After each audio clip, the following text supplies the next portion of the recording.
Bueno, señores, hay un tema que en este día, 27 de diciembre, no quiero dejar para después. Sí, ¿cuál es ese? Mañana, 28 de diciembre, se cumplen, déjame ver cuántos años son. Calcúlame de 1511 para acá. Bueno, 1500, son 505 años. ¿Cómo es? 507 años. ¿Sí? Eso mismo. 507, sí. 507 años. Se cumplen mañana del segundo sermón de Adviento. Del segundo. Se enseña poco en las escuelas acerca del sermón de Adviento, uno de los hechos más importantes, más trascendentales de la historia antigua de esta tierra, de esta isla y por tanto de la República Dominicana. Entonces, se dice el sermón de Montesinos. Bueno, fue verdad que lo pronunció Fray Antón Montesinos, pero no fue del solo, fue de la congregación entera de los dominicos. Bueno, eran unos cuantos nada más. Bueno, Fray Pedro de Córdoba, Fray Bernardo de Santo Domingo y Fray Antón Montesinos, que es ese monumento. Ahora bien, y esa mano puesta ahí mientras vocea es porque el título del sermón fue La voz que clama en el desierto. Es decir, las verdades que ellos les dijeron a los encomenderos españoles que estaban allí, ellos sabían que no la iban a oír, pero se sentían en la obligación de decírsela. La voz que clama en el desierto. Entonces, ese sermón, hecho el cuarto domingo de Adviento de 1511, que fue el 21 de diciembre, fue escrito y firmado de su puño y letra por los sacerdotes dominicos, encabezados por Fray Pedro de Córdoba, que a pesar de ser el más joven, era el superior de esa congregación aquí en Santo Domingo. Un teólogo de grandes luces, porque aquí vinieron estrellas, por lo menos de esa congregación vinieron estrellas, gente, todos ellos se habían graduado en la Universidad de Salamanca de diferentes disciplinas, por ejemplo, filosofía, oratoria, es decir, eran buenos oradores todos, pero Montesinos era una estrella. Lo define el padre de las Casas. El padre de las Casas estuvo en ese sermón. El padre de las Casas era encomendero, él tenía indios esclavos en ese momento. Y gracias a él se conoce lo que dijo, porque él fue que escribió todo lo que él captó que dijo Montesinos, porque a él lo estremeció el sermón también. Y por eso lo tenemos. Si no, no se supiera nada, porque el poder no iba a dejar que eso trascendiera. Entonces, ¿qué pasa? Lo que dijo Montesinos, se estaba cometiendo toda suerte de horrores contra personas diferentes, es decir, con la particularidad de que los que cometían esta tropelía vinieron de afuera y llegaron aquí. Y a donde quiera que llegaron en este continente, hicieron lo mismo con los aborígenes. Sí.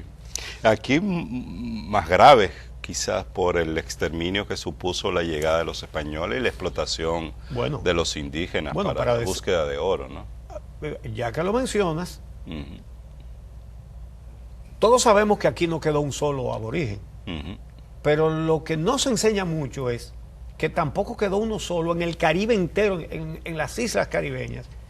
No quedó uno tampoco, fue en La Española, en Cuba, en Jamaica, en Borinquen, en las islas que ahora son holandesas, inglesas, es decir, Aruba, Curazao, eso estaba lleno de indios. Todas esas islas, las Vírgenes, todo eso estaba lleno de aborígenes, que no eran la gran mayoría de la misma raza de los de aquí. Pues aquí había fundamentalmente taínos, pero había también ciguayos, y Macoriges. Pero en esas otras islas estaban los lucayos, le llamaban, Colón les llamó las Islas Lucayas. Realmente eran yucayos, creo, que ellos mismos se decían, pero los españoles le pusieron lucayos. Y ustedes saben que no quedó uno solo aquí, pero los otros de las otras islas murieron aquí, en la Española, los últimos.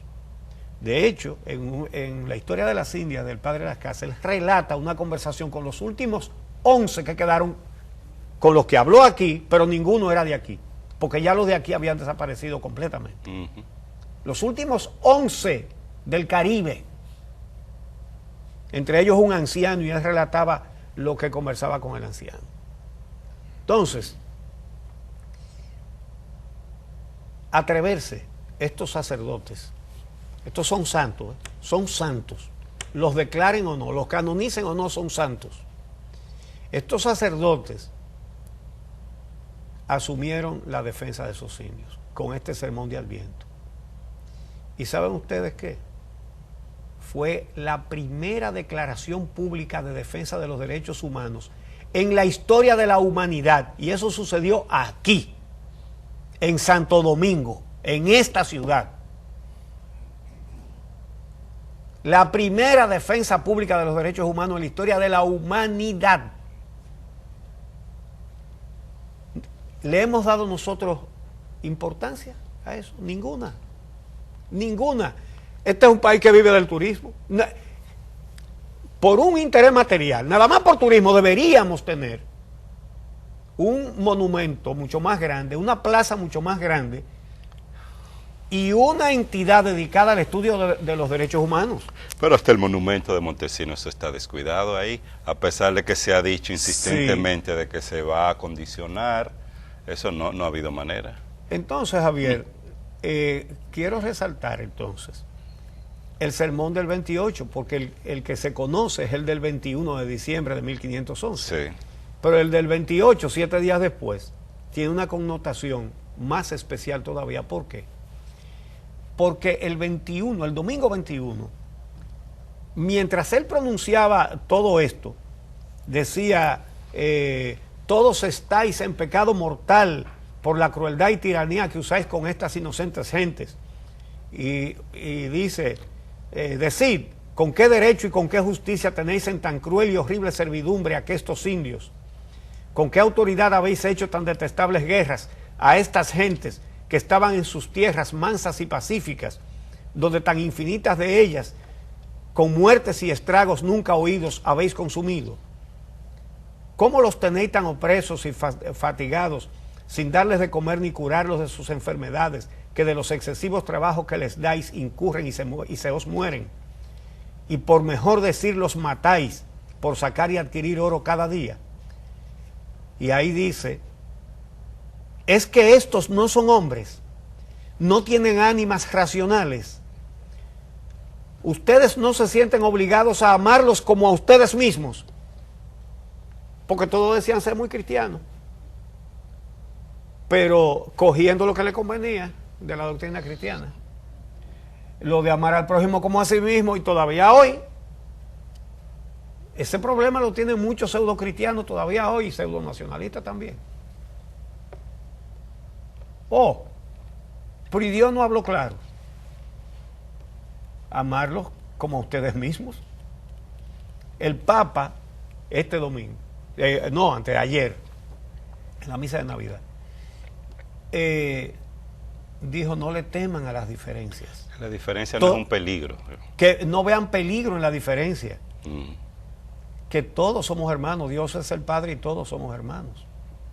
Pues hay gente que va a misa y tienen odio, y algunos lo difunden y lo inoculan también. Ajá. Pues todo esto fue lo que planteó la Congregación de los Dominicos por voz de Antón Montesinos. Y le dice, ¿cómo estáis en tanta profundidad de sueño tan letárgico dormido? Y entonces le dice una cosa que era terrible para la gente en esa época. Dice, tened por cierto que en el estado en que estáis no os podéis salvar más que los moros o turcos que carecen y no quieren la fe de Jesucristo. Si ustedes se van a condenar, ustedes van para el infierno derechito. Y la referencia a los turcos y moros era porque hacía apenas una década y pico que los reyes de Castilla y Aragón, es decir, Isabel y Fernando, habían reconquistado Granada, poniendo fin a 800 años del dominio del Imperio Otomano en España. Y por eso Montesinos les dice a los españoles que estaban ahí: ustedes, igual que los moros, están condenados. Ustedes están en pecado mortal, discriminando, explotando y esclavizando a estos seres humanos inocentes. ¿Qué pasó mientras él decía eso? Comenzó el murmullo y gente a levantarse y a salirse. Y cuando terminó la misa, lo que había era un molote, todos indignados contra el sermón de Montesinos. De ahí, dice Las Casas, que Montesinos era un hombre que tenía una voz de trueno, que era, él usa un término que no se usa hoy día, aspérrimo como predicador, ¿no? Es decir, que hacía ásperas reconvenciones a los que estaban en la misa. Decía que era terrible, que tenía un verbo terrible y que mucha gente se arrepentía con los sermones de Montesinos. Y cuando termina, que está todo el mundo contra él, voceando de todo, él sale, dice que con la frente en alto, sale tan por ahí y se va. Entonces, se van todos a la congregación de los dominicos. No era el edificio donde está ahora el Panteón Nacional, que fue la congregación de los dominicos, el convento de los dominicos. Era un rancho de tablita y de paja, techado de cana. Bueno, de cana no debe haber sido, porque yo creo que todavía no había palmaces en el país. De paja, techado de paja. Entonces, allá se le aparece al mediodía, porque entonces de ahí, todos estos esclavistas, todos estos españoles indignados, se fueron al Alcázar con Diego Colón, que era el virrey.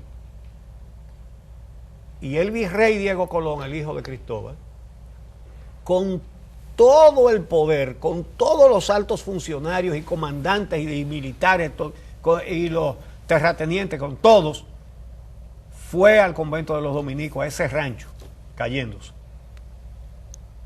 Tocó y salió Fray Pedro de Córdoba, el superior. Y le reclamaron que llamara a Montesinos para decirle lo que le fueron a decir. Y Córdoba dijo: no, me lo dicen a mí. Ese sermón fue hecho por todos y está firmado por todos nosotros. Y entonces le exigieron que al domingo siguiente se retractaran de todo lo que habían dicho. La iglesia estaba llena, repleta de gente, porque antes del domingo los dominicos, bueno, Fray Pedro de Córdoba habló con el virrey, con Diego Colón, y le dijo que se iban a decir cosas muy importantes el domingo y que querían que tuvieran todos, que no faltara nadie de las autoridades. Y cuando se han encontrado con todas estas verdades tan incómodas para ellos y para sus intereses, porque tal vez ellos, hay una cosa que no entendieron. Ellos encontraron oro y encontraron seres humanos para sacar el oro, y no se dieron cuenta que esos seres humanos, incluso económicamente para ellos, eran más importantes que el oro, y por eso se les acabaron, porque los mataron. Entonces tenía el oro, pero no tenía quien lo sacara. Por eso comienzan a traer africanos. Entonces, ¿qué pasa? Que Diego Colón y todo el poder que le acompañaba los amenazan y le dicen que el domingo siguiente tienen que retractarse.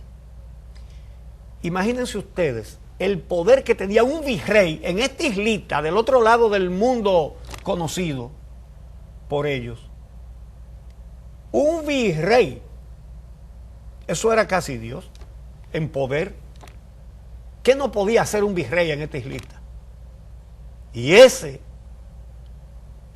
poderoso representante de la corona va y le dice: se tienen que retractar el domingo. Entonces fue él el que convocó a todo el mundo y dijo que nadie deje de ir el domingo, que se van a retractar. Como Las Casas no estaba presente en esa conversación, no reseña que le respondió Fray Pedro de Córdoba. Por la resiedumbre de estos sacerdotes, de estos frailes, lo menos que uno se puede imaginar es que él no se comprometió a eso, ¿verdad? El caso es que al domingo siguiente había mucho más gente en la iglesia.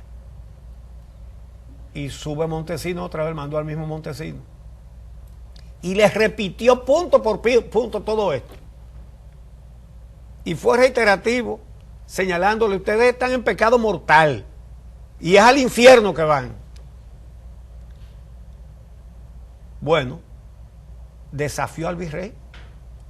Esos son los frailes dominicos. Repito, son unos santos. Porque oigan este dato: todos ellos y las casas que se les sumó lucharon por los derechos humanos de los aborígenes hasta el día de la muerte de cada uno de ellos. No se dedicaron a otra cosa más que a luchar defendiendo a esas víctimas, simplemente porque eran de otra raza. El último que murió fue Las Casas, que duró muchísimo. Algunos de ellos murieron jóvenes.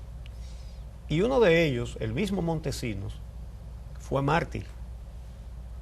Lo asesinaron en las selvas de Venezuela, porque ellos después recorrieron el Nuevo Mundo con esa misma prédica. Estuvieron en México, en el hoy México, en la hoy Venezuela, en la hoy Panamá, en la hoy Nicaragua, en todos esos lugares estuvieron. En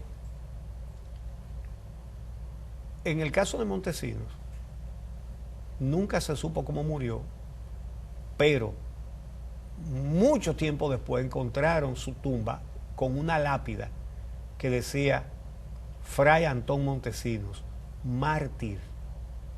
Desde el mismo momento que dicen mártir, a él lo asesinaron. Lo que pasa es que quienes escribían la historia eran los mismos que mataban a esos curas. Entonces por eso no está escrito, por eso no se sabe quién lo mató, en qué circunstancia, pero por qué, eso está claro. El motivo de ese crimen se sabe. La iglesia, para canonizar a una persona, tiene que tener dos condiciones. Una, haber hecho un milagro. Otra, ser mártir. El único entre esos sacerdotes que fue mártir fue Montesinos. Ahora, si analizamos las cosas bien, todos hicieron milagros, porque no es menos que un milagro el haberse dedicado la vida entera de cada uno, hasta la muerte de cada uno, a defender esa causa frente a tanto poder como una corona que lo que quería era ese oro que estaban sacando de ahí con esos esclavos. Pero miren, eso fue en diciembre de 1511. El virrey despachó inmediatamente a otro sacerdote, ese era franciscano, Fray Alfonso de Espinar, terminado en R, no en L, como es el apellido que conocemos hoy. Fray Alonso de Espinar lo mandó con una carta al rey para decirle que sacaran a los dominicos de aquí y diciéndole que ellos estaban actuando contra el servicio del rey porque estaban atentando contra la extracción del oro. Pero por ahí se fue entonces, cuenta Las Casas que se fue a cuerpo de rey, como un enviado del virrey, en una carabela. Y ellos pidieron limosna para mandar a Montesinos, que se montó en otra carabela, pasando hambre, y llegó también a la corte. Las Casas también se fue para allá. Las Casas tenía amistad con el confesor de la reina. Señores, a Fray Alonso de Espinar lo recibieron como una gran personalidad, que fue a decir que sacaran a los dominicos de aquí, que bueno. A Montesinos había orden de no dejarlo entrar. Iba todos los días al palacio. Llegaba hasta donde el portero del rey, que no es una sola persona, ¿verdad? Y no lo dejaban pasar.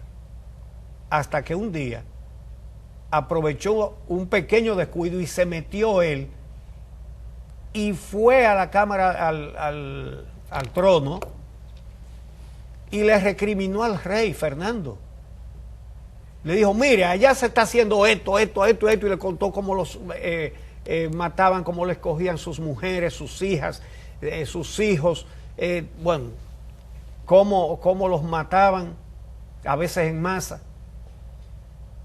La matanza de Jaragua, la matanza de Santos Cerro, que eso nunca fue una guerra, como nos han dicho. Las Casas lo dicen muy bien claro, una matanza también como la de Jaragua. ¿Y qué pasa? Que se atrevió a recriminarle al rey, le dijo, usted ordena eso. Y cuenta Las Casas que espantado, el rey dijo, no, ni quiera Dios. La reina era más católica, era más sinceramente católica. Y esas cosas le llegaron a la reina. Y por eso, en 1512, es decir, poco después de todo esto, comienzan a discutir las Reyes de Burgos. Ahí, estos frailes dominicos y Las Casas tuvieron una batalla contra científicos, porque ¿qué decían los científicos? Para justificar, porque era muy bueno recibir todo ese oro y las perlas que comenzaron a mandar después también. Y la carne de esclavitud también, porque mandaban indios para venderlos allá, Colón incluido. Entonces, ¿qué pasó? Que estos curas se enfrentaron hasta con teólogos que defendían ¿qué? Que decían, se agarraban de un principio de Aristóteles, que por muy sabio que fuera, él vivió hace mucho tiempo y el mundo cambió mucho después de Aristóteles, ¿verdad?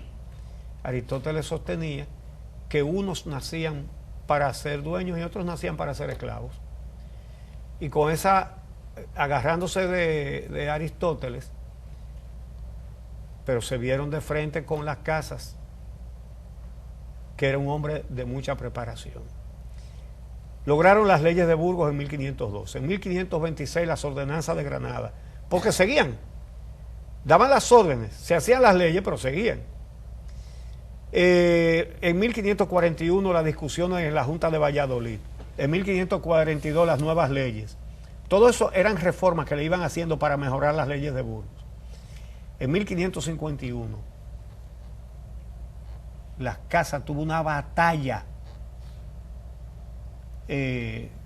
contra otro sacerdote que era filósofo, teólogo, autor de muchísimos libros, era jurista también, que sostenía la tesis aristotélica de que esa gente nacieron para que los esclavizaran.